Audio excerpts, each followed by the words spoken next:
Sobrang init kasi sa labas. So, hi guys! For today is monthly checkup ni Baby JL, and for today is magpapagawa kami ng ultrasound, which is yung 4D or 5D, na kung saan kita na yung mukha ni Baby. So, we're really excited to see sino yung hawig niya, kung ano yung tsura niya.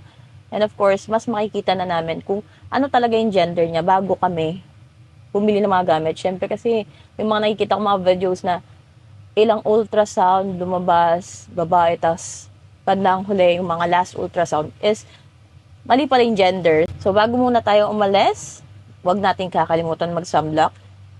So hindi na ako nag-skincare dahil nga syempre peregi ako and marami ako nakikitang mga news regarding on skincares na hindi siya healthy for the baby.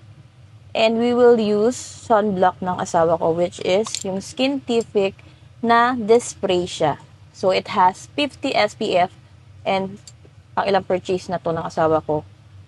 So, yung una na ubos niya na kasi, then bumili siya ng dalawa na. So, isa na nakalagay sa motor niya and isa naman dito sa loob ng bahay.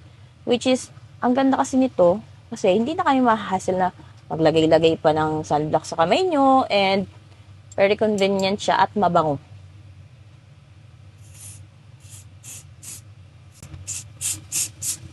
Sobrang init kasi sa labas, kaya naman kailangan mo talaga nakasunblock kayo. Okay, to protect our skin. Lalo na sa mga UV rays dyan.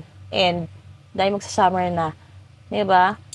Kailangan natin to. So, pinauna ko ng asawa ko dun sa may van kasi may asikasuhin siya mga gamit ng sasakyan doon. And hindi kasi ako makabuelo ng vlog. Tahol yung mga aso. So, tara at punta na tayo.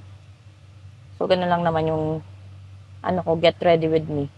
Cleanse na mukha, sunblock, and lip tint. And that's it.